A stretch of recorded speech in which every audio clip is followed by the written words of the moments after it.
খাচী কৰাৰ সৰু বেটছটো হয়। ইফালেও আছে, মই এইকেইটা খাচী নকৰাৰ এইখিনি পোৱালি মই ৰাখি থৈছোঁ। এইখিনি আছে, এইখিনি খাচী কৰোৱা নাই। আৰু এইফালে এইখিনিতো ডাঙৰে হয়।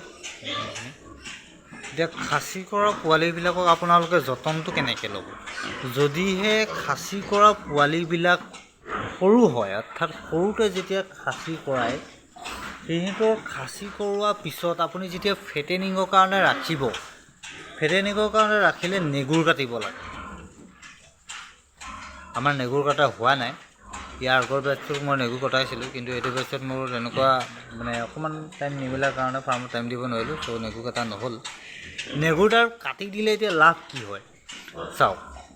যেতিয়া নেগুৰ কাটি দিয়া যায়, দেখিছে আপোনালোকে নেগুৰডাল লৰাই আছে, আৰু ইহঁত এতিয়া সৰু হৈ আছে। ইহঁত আৰু অকণমান যেতিয়া ডাঙৰ হ'ব, তেতিয়া নেগুৰডাল যিমান লৰাব সিমানে সিহঁতৰ এনাৰ্জিটো গুচি যায়, আৰু সেই এনাৰ্জিটো গুচি যোৱাৰ কাৰণে পোৱালিবিলাক স্বাস্থ্যটো আনিবলৈ অলপ টাইম লাগে।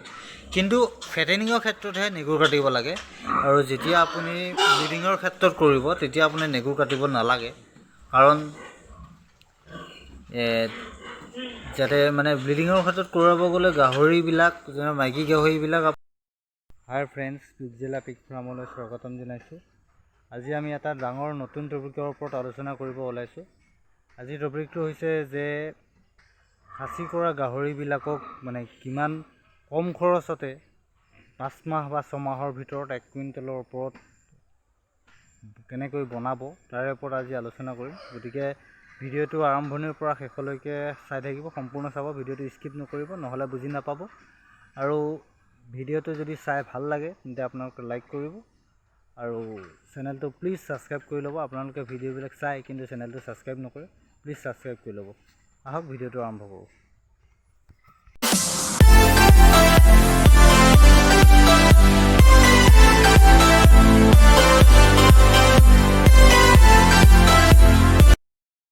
প্ৰথমতে মই কেইটামান আমাৰ যোৱা বছৰ নহয়, সিহঁতক খাচী কৰা 5-6 মাহমান হৈছে। মই সেইকেইটা পোৱালি প্ৰথমতে আপোনালোকক দেখা ল'ব বিচাৰিছোঁ। এইকেইটা পোৱালি এতিয়া সিহঁতৰ ৱেইট, আপোনাৰ বডি ৱেইট প্ৰায় ডাঙৰটো ডাঙৰটো ইয়াৰ প্ৰায় 60+ থাকিব লাগে, আৰু মাজতে জুখিছিলোঁ। তাৰপিছত আৰু এইকেইটা আমাৰ প্ৰায়ভাগ পোৱালি খাচী কৰাৰ পিছত গুচি গৈছিল, আৰু যিকেইটা একেবাৰে সৰু পোৱালি আছিলে, মেমেৰি নিচিনা, সেইকেইটা পোৱালি আছিলে এইকেইটা। আৰু এইকেইটা প্ৰায় সিহঁতৰ 6 মাহ হৈছে, আৰু ইহঁতৰ বডি ৱেইটটো প্ৰায় 60+ থাকিব লাগে।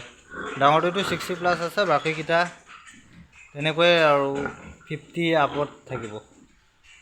এতিয়া মেইন টপিকলৈ আহোঁ। মই আমাৰ খাচী কৰা পোৱালিখিনি প্ৰথমতে দেখাই লৈছোঁ। আমাৰ 2টা বেটছ খাচী কৰা আছিলে। এইখিনি হৈছে অলপ খাচী কৰাৰ সৰু বেটছটো হয়। ইফালেও আছে, মই এইকেইটা খাচী নকৰাৰ এইখিনি পোৱালি মই ৰাখি থৈছোঁ। এইখিনি আছে, এইখিনি খাচী কৰোৱা নাই। আৰু এইফালে এইখিনিতো ডাঙৰে হয়। এতিয়া খাচী কৰা পোৱালিবিলাকক আপোনালোকে যতনটো কেনেকৈ ল'ব? যদিহে খাচী কৰা পোৱালিবিলাক সৰু হয়, অৰ্থাৎ সৰুতে যেতিয়া খাচী কৰায়, সিহঁতৰ খাচী কৰোৱাৰ পিছত আপুনি যেতিয়া ফেটেনিঙৰ কাৰণে ৰাখিব, ফেটেনিঙৰ কাৰণে ৰাখিলে নেগুৰ কাটিব লাগে। আমাৰ নেগুৰ কটা হোৱা নাই। ইয়াৰ আগৰ বেটছটোত মই নেগুৰ কটাইছিলোঁ, কিন্তু এইটো বেটছত মোৰ তেনেকুৱা অকণমান টাইম নিমিলাৰ কাৰণে ফাৰ্মত টাইম দিব নোৱাৰিলোঁ, ত' নেগুৰ কটা নহ'ল। নেগুৰডাল কাটি দিলে এতিয়া লাভ কি হয় চাওক। যেতিয়া নেগুৰ কাটি দিয়া যায়, দেখিছে আপোনালোকে নেগুৰডাল লৰাই আছে, আৰু ইহঁত এতিয়া সৰু হৈ আছে। ইহঁত আৰু অকণমান যেতিয়া ডাঙৰ হ'ব, তেতিয়া নেগুৰডাল যিমান লৰাব সিমানে সিহঁতৰ এনাৰ্জিটো গুচি যায়, আৰু সেই এনাৰ্জিটো গুচি যোৱাৰ কাৰণে পোৱালিবিলাক স্বাস্থ্যটো আনিবলৈ অলপ টাইম লাগে। কিন্তু ফেটেনিঙৰ ক্ষেত্ৰতহে নেগুৰ কাটিব লাগে, আৰু যেতিয়া আপুনি ব্ৰিডিঙৰ ক্ষেত্ৰত কৰিব তেতিয়া আপুনি নেগুৰ কাটিব নালাগে। কাৰণ যাতে ব্ৰিডিঙৰ ক্ষেত্ৰত কৰাব গ'লে গাহৰিবিলাক, যেনে মাইকী গাহৰিবিলাক, আপোনাৰ কি হয়, সি যাতে বেছি, আমাৰ চাওক মই দেখাই দিছোঁ। প্ৰথমতে আমাৰ এইখিনি ব্ৰিডিঙৰ কাৰণে থকা গাহৰি, এইখিনি আমাৰ বাচ্ছাৰ কাৰণে আছে। সিহঁতৰ নেগুৰ কটা নাই। সিহঁতৰ নেগুৰ নাকটাৰ কাৰণটো হ'ল কি, যেতিয়া ইহঁতে যাতে নেগুৰডাল যিমান লৰাব সিহঁতৰ এনাৰ্জি এটা গৈ থাকে, আৰু সেই এনাৰ্জিটো গৈ থাকিলে সিহঁতে যিমান দানা খায় ন সেই দানাটো খালে মানে সিহঁতৰ ফেক্সলৈ পৰিৱৰ্তন নহয়। আৰু ফেক্স হ'লেতো আপোনালোকে গম পায় গাহৰিৰ প্ৰডাকশ্যন কমি যায়, তাতে পোৱালিবিলাক মেমেয়া মেমি হয়, তেনেকুৱা হয়। গতিকে ফেক্সৰ কাৰণে বহুত লোকচান হয়। আৰু এনেকুৱা মোৰো ভুক্তভোগী, মোৰ এজনী গাহৰি ফেক্স হোৱাৰ কাৰণে প্ৰায় 1 বছৰ বহাৰ পিছত তাই যিটো ৰিজাল্ট দেখালে, সেই গাহৰিজনী নাই, এতিয়া মই উলিয়াই দিলোঁ আকৌ। আচ্ছা, মেইন টপিকলৈ আহিছোঁ। ইহঁতক যেতিয়া ইহঁত সৰু হৈ আছে, ইহঁতক প্ৰ'টিনটো দিব লাগিব, ইহঁতক প্ৰ'টিন পাব লাগিব। ইহঁতক যেতিয়া খাচী কৰাৰ পিছত সৰু পোৱালিখিনিক ইহঁতক মিনাৰেল মিক্সাৰটো আগত যিমান পৰিমাণে দিছিলে তাতকৈ মিনাৰেল মিক্সাৰটো অলপ পৰিমাণটো বঢ়াই দিব লাগিব। আৰু ফেটেনিঙৰ কাৰণে যেতিয়া সৰু হৈ থাকে তেতিয়া সিহঁতক প্ৰ'টিন, কাৰ্বহাইড্ৰেট দুয়োটাই লাগিব। আৰু প্ৰ'টিন আৰু কাৰ্বহাইড্ৰেট পায় ক'ত? এতিয়া কাৰ্বহাইড্ৰেটটো পায় ভাতত পায়, আৰু ধৰি লওক মাকৈটো অলপ অলপ পায়, ৰাইচ পলিচতো পায়, আৰু দানা কথাটো ক'বই নালাগে, গদেজৰ দানা। আৰু সৰু পোৱালিখিনি খাদ্যৰ সৈতে সিহঁতক যদি শুকান মাছ যদি এই টাইমটোত খুৱাব পৰা যায়, মই শুকান মাছ দিছোঁ, এইটো সময়ত যদি সৰু পোৱালিখিনিক অলপ শুকান মাছ আৰু তাতে অকণমান যদি শুকান মাছ আৰু সিহঁতক দানা, যোনটো দানা দি থকা যায়, সিহঁতক গোৱাৰ খুৱাই আছোঁ মই, গোৱাৰটো আৰু লগত যদি শুকান মাছ দি থকা যায়, তেতিয়া সিহঁতৰ চেহেৰাটো ধৰিব। প্ৰথমতে গ্ৰ'থটো উঠাই ল'ব লাগিব, এইখিনি পোৱালিক এতিয়া গ্ৰ'থটো উঠাই ল'ব লাগিব। আৰু যেতিয়া গ্ৰ'থটো উঠি গ'ল, তেতিয়া বস্তুটো সিহঁতক সেই প্ৰ'টিনটোৰ পৰা লাহে লাহে আঁতৰাই এতিয়া কাৰ্বহাইড্ৰেটলৈ আনিব লাগিব। কাৰ্বহাইড্ৰেটলৈ আনিলে কি হ'ব? তেতিয়া ফেক্সটো বাঢ়িব, আৰু ফেক্সটো বাঢ়িলে ফেটেনিঙৰ মেইন পইণ্টটোৱে হৈছে যে গাহৰিটো শকত কৰাৰ পৰা ফেক্স কৰা। আৰু গাহৰি এটা শকত কৰাবলৈ কিছুমান মানুহে কি কয়, জুগুলি খুৱাই দিয়ে, নাইবা ধৰি লওক ভাত বেছিকৈ খুৱায়। কিন্তু ভাত আৰু জুগুলি খুৱাব পাৰি, খোৱালে কি হয়, গাহৰিটো এটা সিহঁতক যদি আপুনি গ্ৰ'থটো উঠোৱাৰ পিছত যদি খুৱায়, তেতিয়া কোনো ধৰণৰ প্ৰব্লেম নহয়। আৰু গ্ৰ'থটো যদি নহওঁতে বা একে সৰু অৱস্থাতে ধৰি লওক ষ্টাৰ্টাৰ খোৱাৰ পিছতে যদি আপুনি ভাতলৈ লৈ আহে, গাহৰিবিলাক থুপুকা মাৰি থাকে, সিহঁতে বাঢ়িবলৈ মানে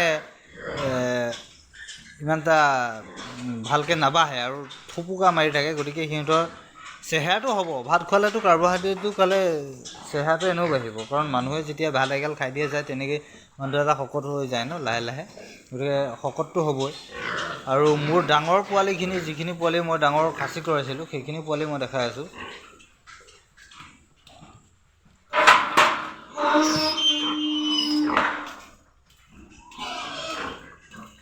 ইয়াত আছে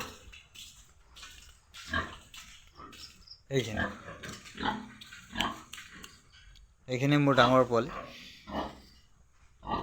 ইহঁতৰ ক্ষেত্ৰত কি হয়, ইহঁতক এতিয়াতো শুকান মাছটো দিয়া নাই, কাৰণ ইহঁত ডাঙৰ হৈছে ন। ইহঁতক এতিয়া ৰাইচ পলিচ আৰু গোৱাৰটোতো খুৱাই আছোঁ, মই গোৱাৰটো খুৱামেই। আৰু গোৱাৰ প্ৰথম সৰু অৱস্থাত গোৱাৰ পৰিমাণটো যিমান দিছিলোঁ, ধৰি লওক এতিয়া তাতকৈ অলপ পৰিমাণটো কমাই দিলোঁ। লগত ফিনিচাৰ আহি গৈছে, ফিনিচাৰত 3টা কোৱালিটিৰ মাল আছে মোৰ তাত।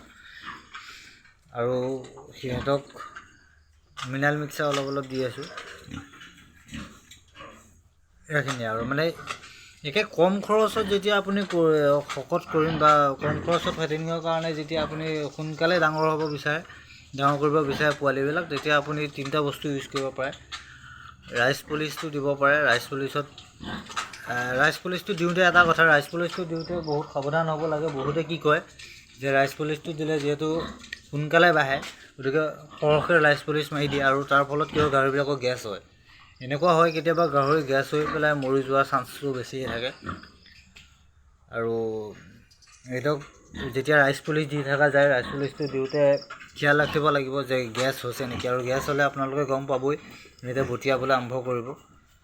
চবেই নবটিয়াই, কিন্তু প্ৰায়ভাগে বটিয়াই। আৰু ৰাইচ পলিচটো প্ৰথম দিব লাগিব। আৰু 2 নম্বৰতে আপোনালোকে দিব পাৰে মাকৈটো, মাকৈ, ৰাইচ পলিচ, আৰু এইবিলাক আপোনালোকে যিটো দানা ব্যৱহাৰ কৰে সেইটো দানাও দিব পাৰে। আৰু যদি ভাতটো মানে গ্ৰ'থটো আনি লোৱাৰ পিছত ভাতটো দিওঁ বুলি ভাবে তেন্তে ভাতৰ লগত ৰাইচ পুলিচ আৰু এনেকৈ কিবা কিবি মিলাই কৰি দিব পাৰে আৰু আজিৰ ভিডিঅ'টো ইমানেই আছিলে ইয়াতকৈ আৰু